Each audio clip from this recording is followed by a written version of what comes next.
In the eyes of death, there's no room for mistakes.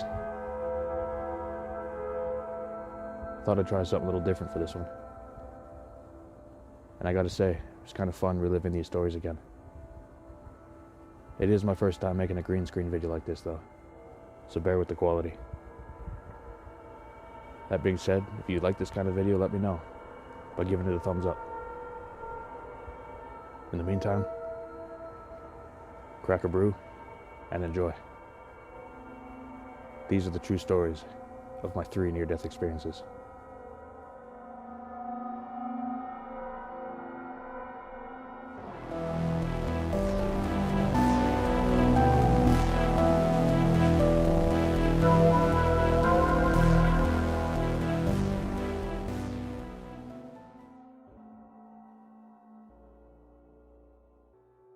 I'm gonna crack a beer for this. It's my 3 near-death experiences. Let's get it. So, the first story takes place in 2008. I would have been 12 years old and in grade 7 or 8. And I lived just on the outskirts of Edmonton, Alberta, in this small community that was a trailer park, or some people call it a mobile home park. Either way, it was one of the nicer ones, not some of that trailer trash that you hear about, but it was a nice community, but a small, fenced in private community where everybody knew everybody. All us kids and teenagers, we'd go to school together just up the back range road. When you live in like these just outside of the city, small communities like that, you have like ravines, back trails and shit that you can go out quadding and dirt biking. We all had quads and dirt bikes, so it was quite common for us to go out to the ravine or out back, find some trails. Our parents would just let us go boot around. It was very laid back and nobody reported anybody, even though technically we weren't allowed to cruise around in a lot of areas. Nobody ever said shit. So that was kind of normal life for us out there. One day we found out about this new area that we ended up calling the Pit. And so basically it was this huge open area that was being developed, and today it's a residential area. At the time it was just, as far as the eye could see, it was like quad dirt bike haven, like with jumps and trails and all kinds of cool shit. So it was quite common for us to go out to the Pit. One day, like any other, it was time to hit the Pit. On this particular day, it was myself, my best friend at the time, my school crush at the time, my younger sister, and our dog Gizmo, our little Pomchi. So one day we loaded up. We had 2 dirt bikes and 2 quads. The 2 dirt bikes were the same, identical model, and then the quads were a little different. We had a 4-stroke automatic Yamaha that was perfect for like trail riding and shit like that. And then we had what I always rode. I was the only one of my friends that had the balls to drive this thing, and we called it the Purple Bitch. I don't remember what the actual model name was. I should have looked that up, but we always called it the Purple Bitch, so that's how I know it. And this was a 2-stroke standard engine. So I always rode the Purple Blaster. That's what it was called, Blaster. That's what it was called. But we always called it the Purple Bitch. Anyway, so I was driving this 2-stroke thing, and I swear to God, once you get going on it, it's like, it's fucking crazy. High pitch, and the torque was insane. The idea was literally on the way out of the community towards the Pit was where my school crush lived. And so I booted up to her place, and she hopped on the back. It was so fucking chill. Then it was me with my school crush on the back of the Purple Bitch, the Purple Blaster, and then it was my sister driving the automatic quad with my best friend on the back. And so they were following us. I was leading the way, and the idea was that because I was so competent in driving this thing, I was starting to get good. Even for a 12-year-old, I was starting to get good at like getting air, doing tricks. I would do no-handers, I'd stick a leg out or something, and I started getting pretty confident and doing stuff. So the whole idea was I was going to show off. Now these are the 3 people in the world that I would want to show off to the most. right? My best friend, my school crush, and my sister, you know, like these are the people that I want to show off to the most. So the idea was I was leading the way. We were going through some trails and over some hills, and I was looking for the perfect jump, the perfect jump so that I could show off how much air I could get doing a cool trick, blah, blah, blah. But I couldn't, for the life of me, find the right hill. I couldn't find the perfect jump, you know? I couldn't find places that I had been to before. It was so huge, like, unless you draw a map, you can't find the same place twice. So, like, I couldn't find the places that I was comfortable in jumping. And I ended up in the sand dunes, and there was, like, weeds growing out of the ground and everything. And it's like, this is not right. This is not right. I felt like I need to stop being, like, a little bitch here, and I need to find a jump already. So I tried to make it look like I knew what I was doing, and I was going to a cool area. I ended up finding this jump that I thought, okay, fine, this is the coolest one I've seen in a while. This one is going to have to work. So I, you know, pull over, we shut off the engines, and I tell them, okay, this is the one, I'm going to jump off this one. So they all kind of like stand off to the side. Again, that's my friend, my sister, and my school crush. They stand off to the side, and you know, where I tell them to, a safe distance where I know, you know, the idea is I'm going to go off that jump and I'm going to land here. It's going to be sick, so check it out. So they chill over there, and I get on the quad by myself. This two-stroke purple bitch. Fucking, I just give her shit. I head back as far back as I can, like, you know, way further than I needed to, which was the first mistake. But then I'm like, fuck it. It was like a movie, you know. I spun around. I was getting pretty good at driving this thing, so I was comfortable, nervous, but comfortable. And so I spun the back end around, you know, dust kicking up. It settles. I'm like, revving it, got the clutch held in, and I'm ready to fucking do this. I'm ready to show off. And so I do it, man. I let go of the clutch, fucking put it in gear, and it was a 5-speed, okay? And I made it all the way up to the 5th gear. Sand is kicking up. I go fucking cruising down the what I call the runway, and I make it closer and closer to my jump. Now, the jump that I chose was not ideal. It was kind of a mountain, so the idea was I was going to kind of go off the side of it. Instead of it being like a flat ramp that I just go up, it was kind of like this, like a fucking mountain, and I was kind of going off the side of it.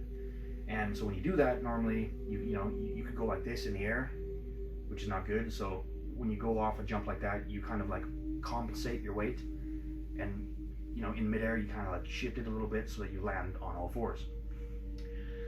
So that was what I was intending on doing, and so I'm going fucking gear after gear, fucking just fucking giving her, and I approached the ramp. What I didn't realize was, because I didn't fucking inspect it properly, what I didn't realize was right before the ramp goes up, there was a bit of a divot in the ground, like a little tiny ditch. Just, it must have been like half a foot, I don't know, maybe a foot, but it went just a little divot right before the ramp goes up. So I don't see that. I'm fucking speeding down the runway, and I hit this ramp. I go over, my front tires kind of are slightly airborne right before I hit the ramp because of this little divot. So I hit this ramp, and it was like hitting a brick wall. The moment that my front tires connected with this fucking ramp on at this speed, 5th gear, I lost control instantly. My handlebars crashed into my chest. You know, my hand slipped off, crashed into my chest, and the front end goes up.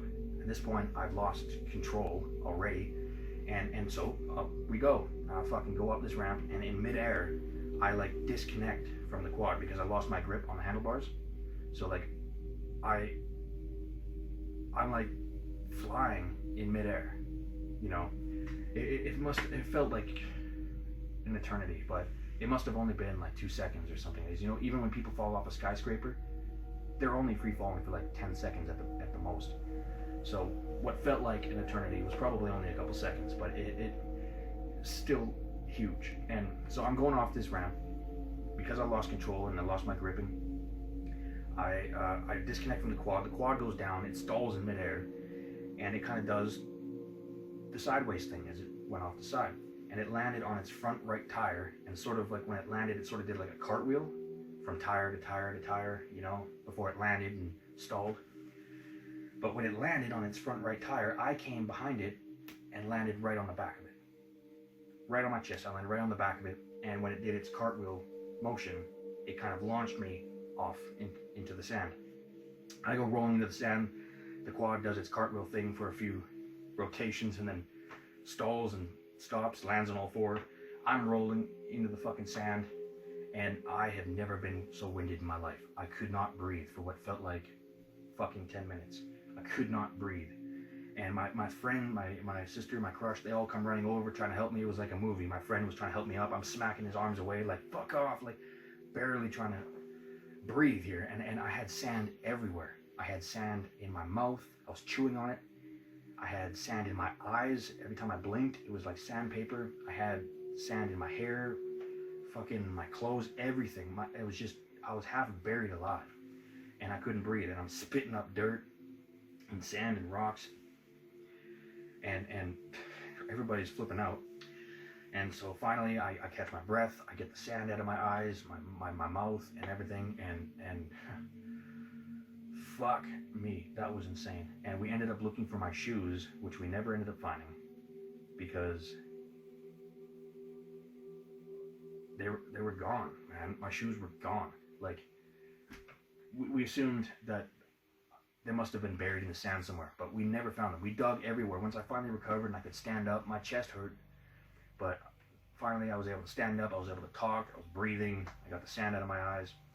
And the next mission was to look for my shoes. I couldn't find my fucking shoes. They were gone. And we never ended up finding them. We assumed that they must have been buried in the sand somewhere.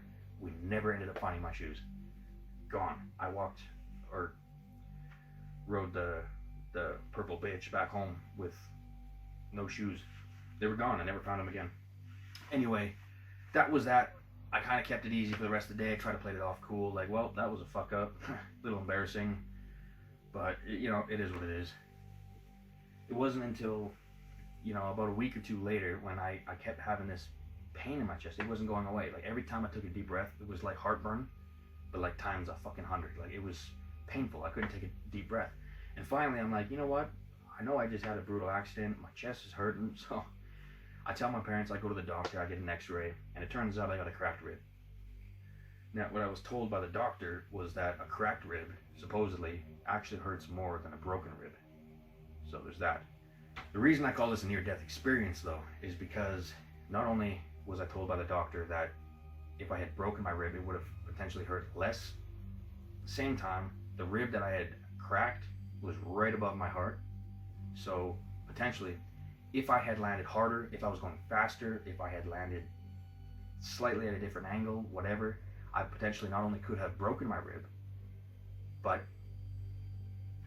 I could have punctured my heart. And, well, essentially bled out. So, yeah, good times. After that, I made sure to wear a chest guard from now on.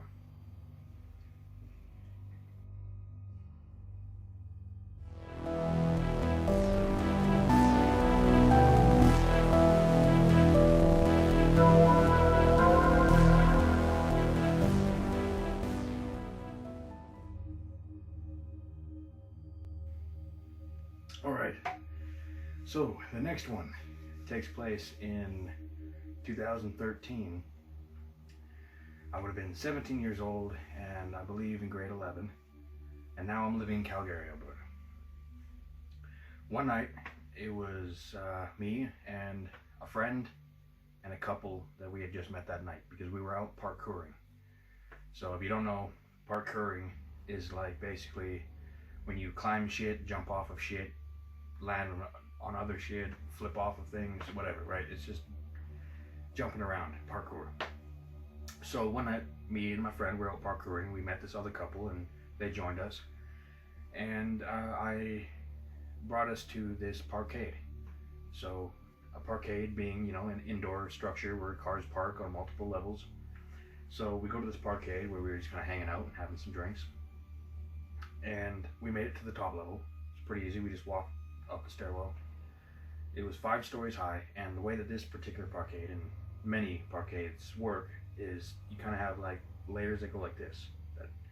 So, you know, you have like level 1A and then 1B. 2A 2B, 3A, 3B, and so on until you have 5A, 5B. So we made it to the very top, going up the spiral to all the way to 5B, the very top layer of this parkade. The only thing higher was the ledge that went around parkade. That was about 3 or 4 feet high and about maybe half a foot wide. The only thing higher than that was the doorway of the stairwell.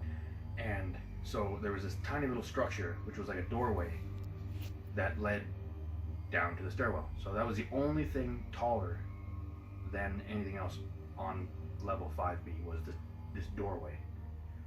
So out of nowhere, we were just chilling in the corner, and at this point we were kind of almost done our parkour, or at least taking a break from it.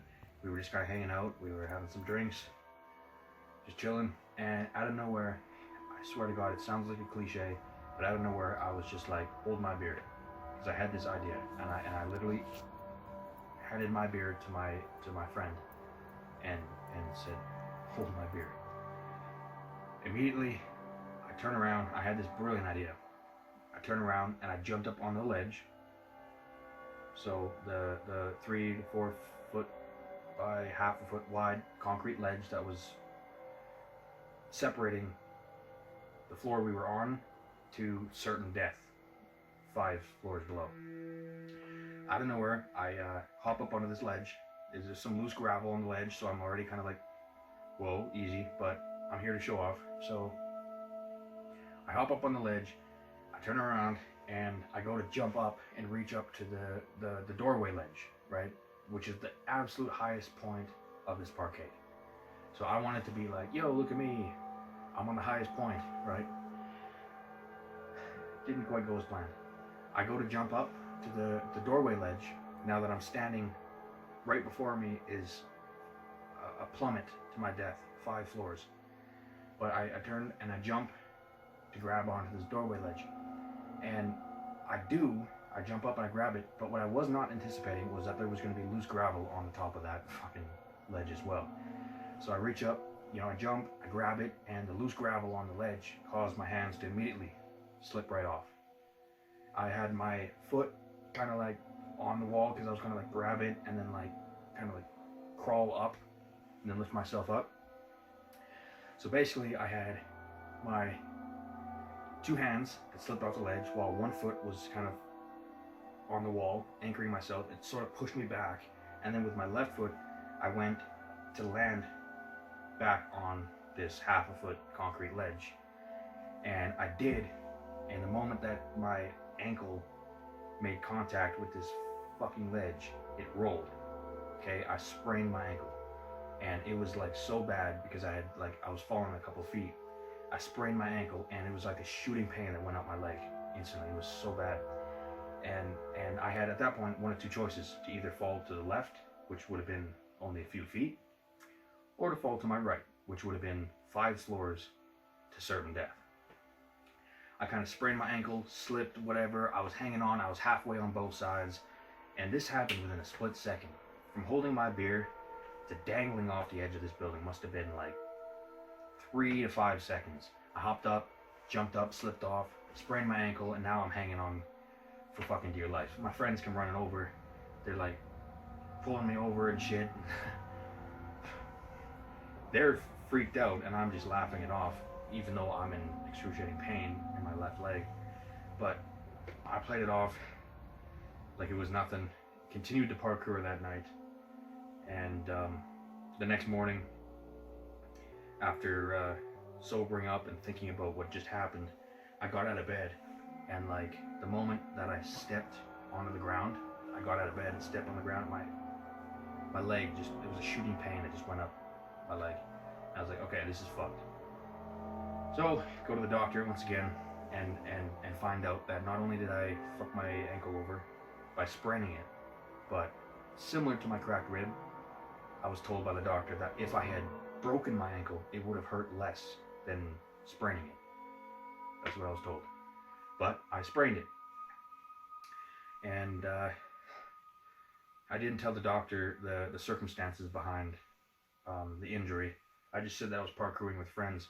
But in reality, if my friends weren't there, or I fucking landed slightly, I don't know, 2 inches to the right, I could have fallen 5 stories to my death.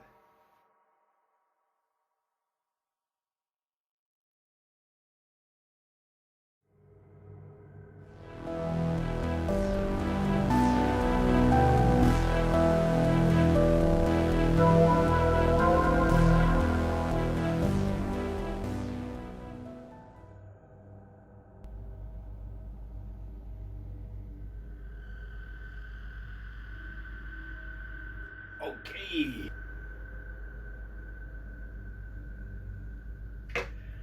Okay, so the third and final story.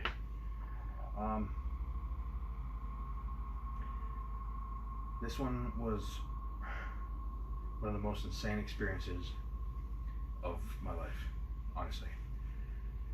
And the closest I've ever been to death. So, here it is. One day, one night, me and a buddy, we used to train dodge a lot. So, you know, train dodging is when you go into a train tunnel, unauthorized, and you hide from trains, basically, and try not to get hit by them. So we did that from time to time. It's kind of a thing that we enjoyed doing. And we would, you know, bring a couple of drinks, smoke a doobie, literally in a train tunnel.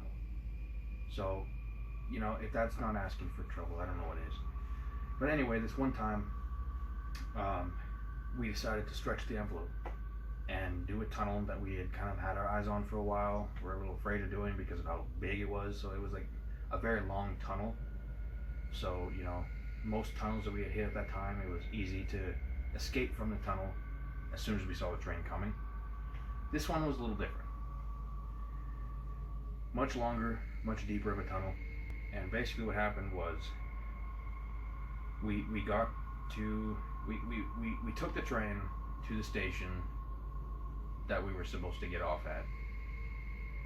That would take us directly, like just across the street from the train station would be the entrance to this tunnel. And we called it the Grave Tunnel. And for a reason. So just across the street was a graveyard, and the idea was that if we crossed the street and entered the graveyard, we could then collect our thoughts, prepare ourselves in somewhat like darkness and privacy, where we weren't afraid of like people walking down the street or cops driving by or whatever.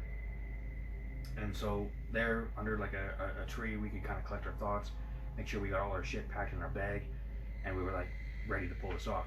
We're in darkness, we're in privacy, so we're able to see the trains, we're counting the trains without feeling like somebody can see us that's walking down the street, or a cop driving by or whatever. We didn't look suspicious because nobody could see us.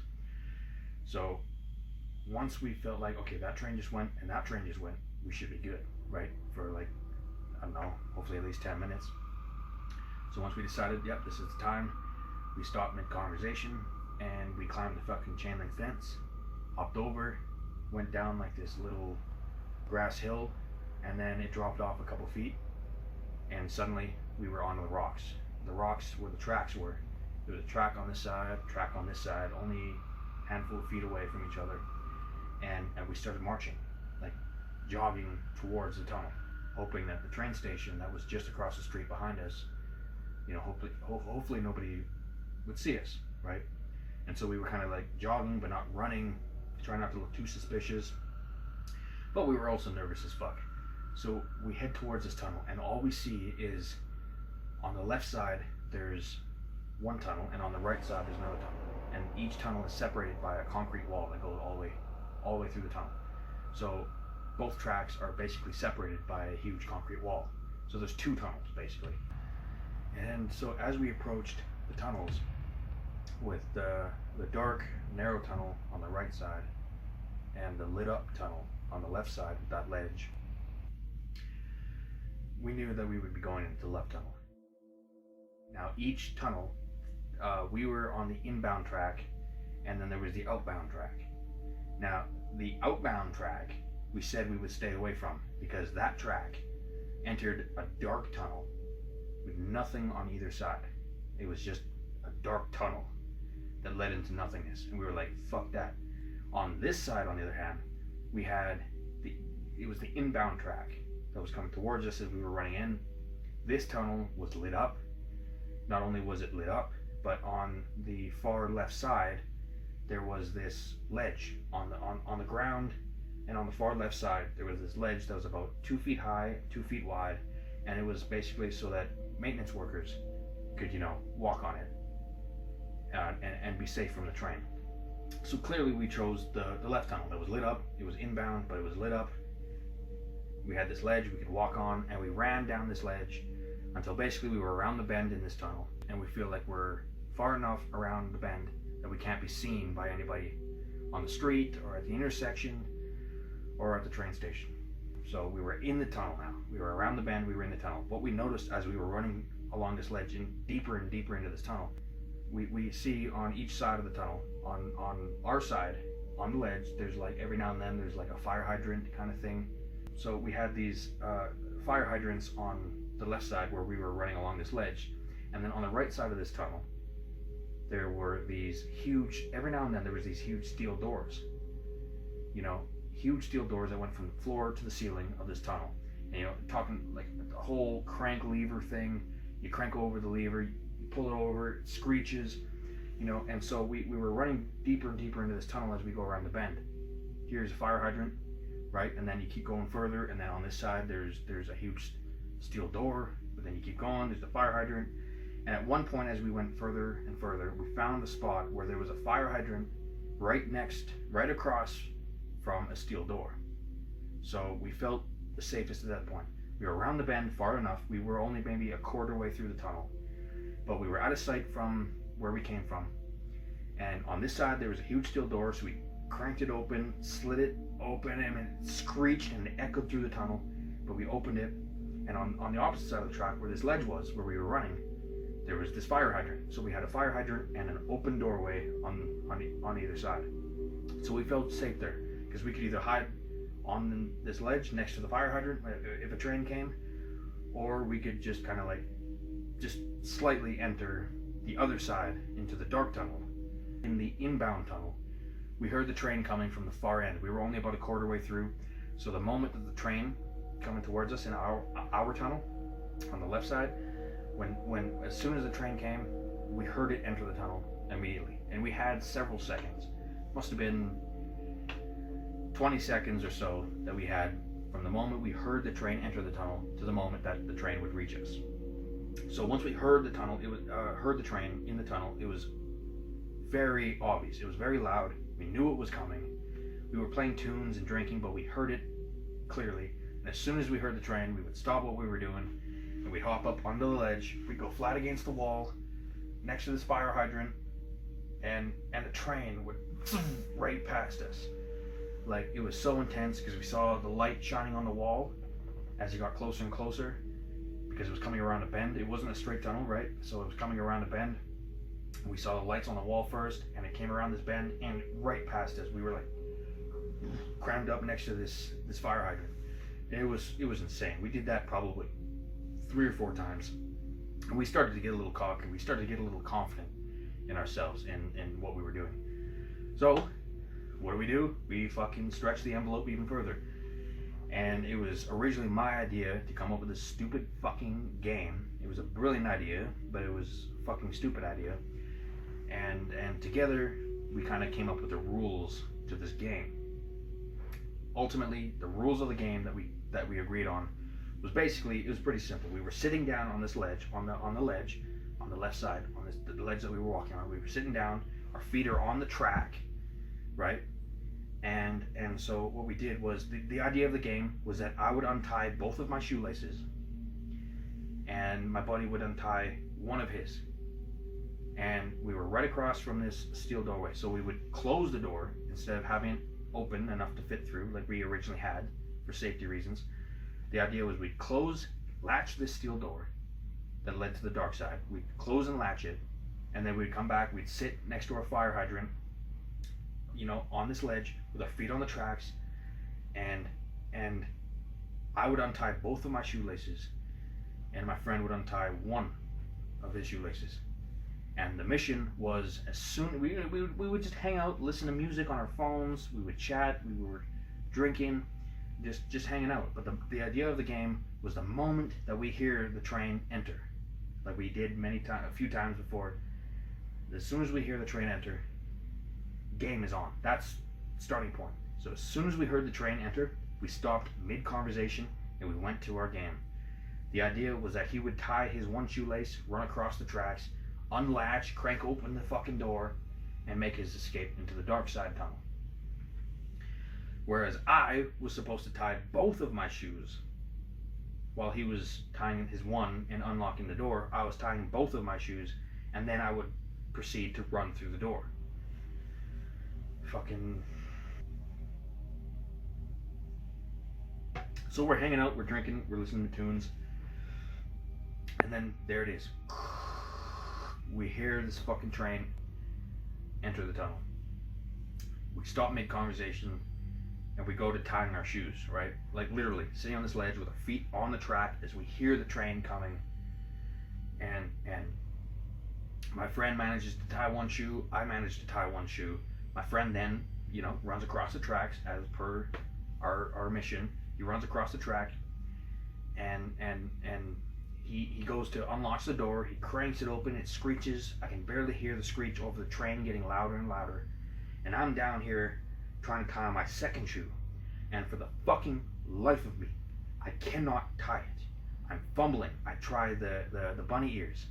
I try the overlap. I try everything, and nothing works. I cannot get my shoe tied. I'm freaking out. The train's getting closer. My friend is now completed his mission. He tied his shoe and opened the door, and he's on the dark side and he's waiting, and he's like, come on man, come on, and I'm like trying to tie this fucking shoe, and I cannot get it tied for the life of me. I tried and failed and tried and failed, and I could not get it tied. My foot's still on the track, and the train's getting louder and louder. At this point, I see the headlights shining on the wall as it's coming around the bend, and I know that I've only got seconds. At this point, my friend is flipping shit, and he's like, fuck this shoe, just come here, just come on. And fucking instinct takes over, and it's last minute, it's fucking do or die.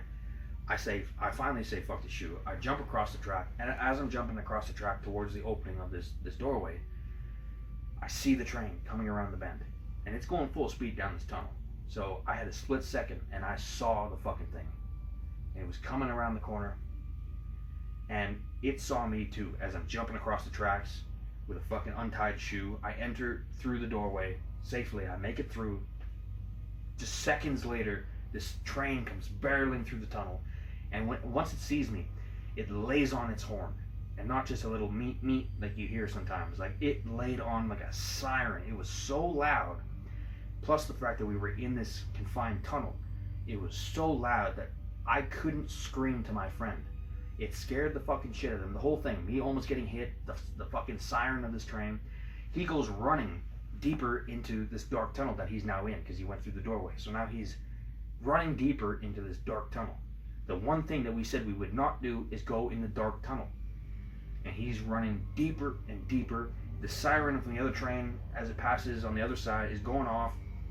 I make it through the doorway, but I'm yelling to my friend. I'm like, yo, fucking stop. What are you doing? You're going deeper into the darkness. So I'm sprinting after him, trying to fucking get his attention. And he doesn't hear me over the train. And after a few moments, I'm like, you know what? This is fucked. We're sprinting into the very tunnel that we said we would not go in. That's when it hit me. That's when a morbid realization came across my mind. I realized that if a train comes from behind us in this dark tunnel, the tunnel that doesn't have that safety ledge or fire hydrants to hide behind, we've passed the door and another door is ways away. We're trapped in this dark fucking tunnel.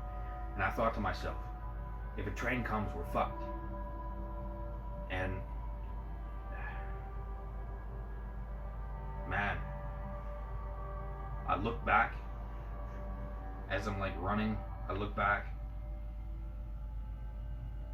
and believe it or not, there I see two headlights shining on the wall, coming around the fucking bend, coming around the corner. And I'm like, no. The tunnel starts to get lighter and lighter. We were almost in pitch black until the headlights came around the corner. I couldn't even see my friend anymore. And I'm like, no, you gotta be kidding. This can't be happening. This can't be happening. Like, what am I gonna fucking do? There's no doorway to the other tunnel. There's no fucking ledge or fire hydrant to hide behind. We're just in this narrow tunnel with nothing but track in darkness as it slowly gets lit up by this fucking train. And I'm like, you gotta be fucking kidding me. This is it. Like, I thought to myself, this is it. I'm done. It's over. It's a wrap for fucking Dylan. You know, and I stopped sprinting. Like, I kind of went into shock. I wasn't sprinting anymore. I wasn't even thinking about my friend anymore. I slowed down to a jog. I even jumped into the middle of the track where I was originally running on the side. I jumped into the middle, and I was just jogging down the middle of the track, looking on both sides, knowing very well that there's a long ways to the next fucking doorway to the other tunnel. Nothing to hide behind. Pitch black except for the fucking headlights coming up behind us. And like,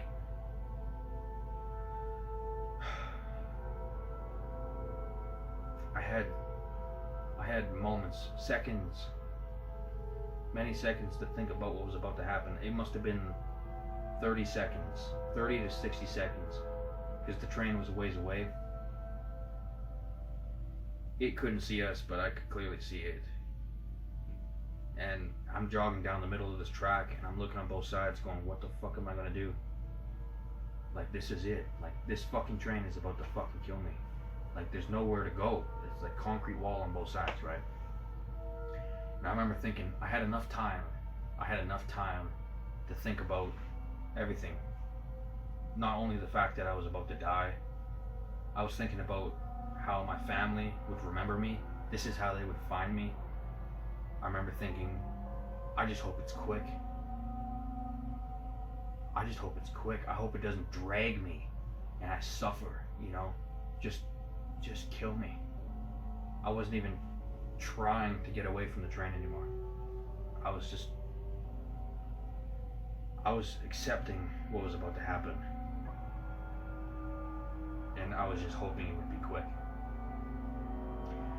This train approaches, it comes around the bend.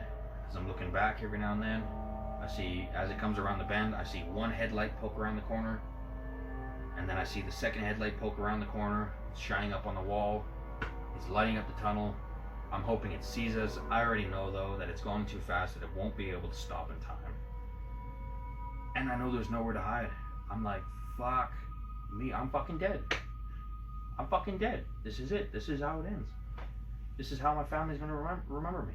They're gonna find me in fucking pieces, smeared across this goddamn train track. You know? And like, I had enough time to think about all those things. And all these thoughts were running through my head. The train gets closer and closer.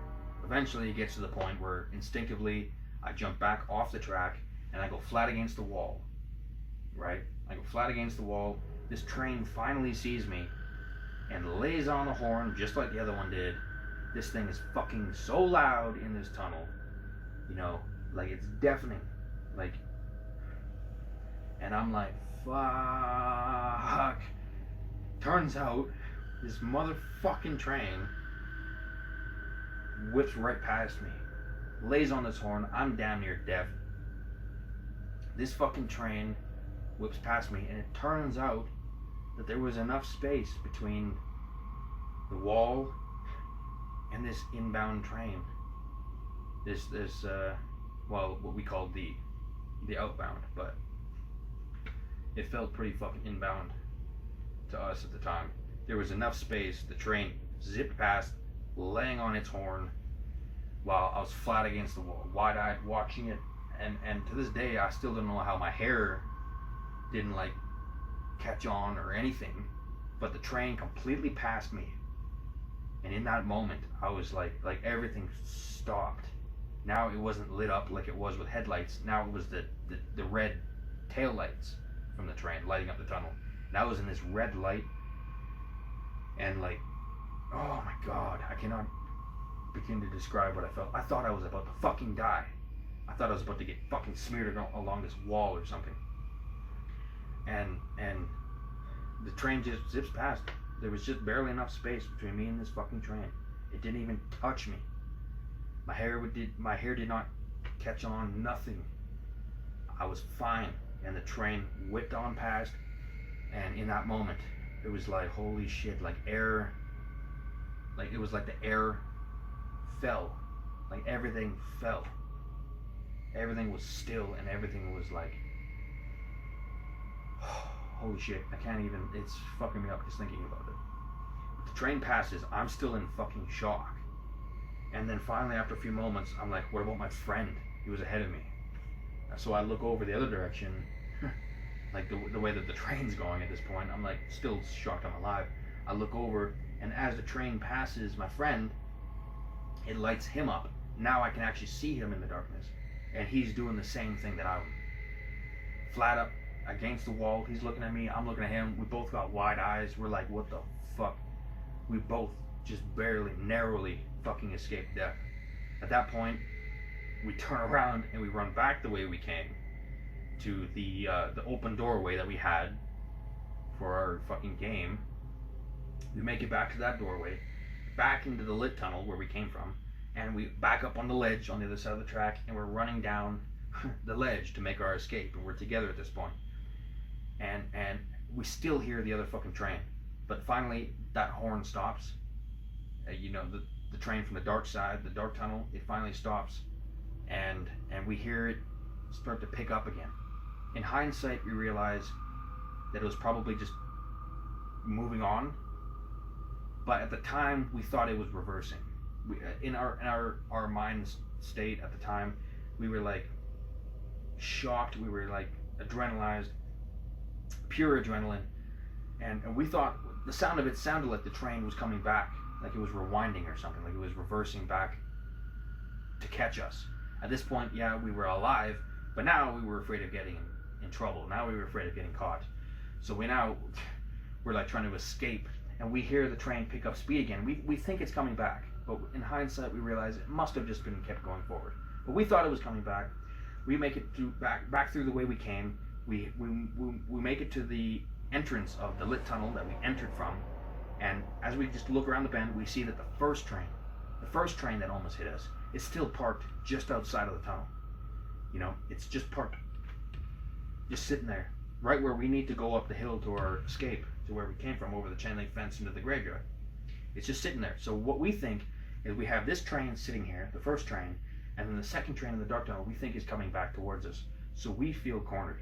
And just in that moment, the first train that was just sitting outside the first tunnel makes its way up over the intersection into the train station. That's when we're like, all right, fuck this. And we make our way up this ledge, up the hill, over the fence, underneath this tree. We were under this tree that we were at originally in this graveyard. And my friend, he's flipping out. We hear like police sirens and shit. And my friend's like, come on, we gotta go. We gotta get the fuck out of here. And it was like a movie, dude. And I was like, shut the fuck up. Let me tie my fucking shoe. Because this whole time, I still had my right shoe untied. So I'm sitting here under this fucking tree, barely escaping death, trying to tie my fucking shoelace, trying to take one bunny ear and the other bunny ear and wrapping it together. I'm like, it was so fucking intense. But finally I get my shoe tied, and we kind of make our way in deeper into the graveyard. It was the safest place for us, because we had either the main street, the train station, the train tunnel, or the graveyard. So we go deeper into the graveyard. It's nice and dark, and we're hiding behind a couple of gravestones as we see like a couple of cop cars drive by. We assumed it was for us. Maybe it wasn't, but we assumed it was.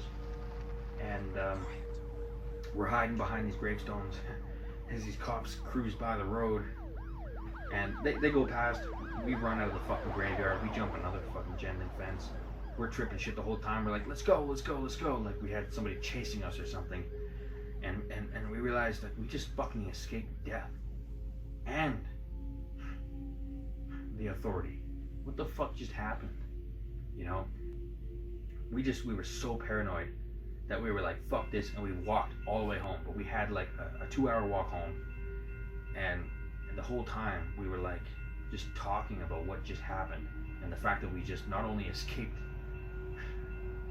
authorities in a graveyard, but we escaped death himself. So I look back to when I was jogging in the middle of that fucking track, thinking that I was about to fucking die. And that was how I'd be remembered by my loved ones. They would even be able to have an open casket. I had enough time to think about all of those things.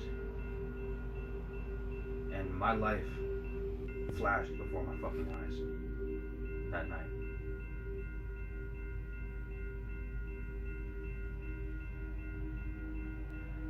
But it makes one hell of a story, and it's something that I still tell my friends to this day.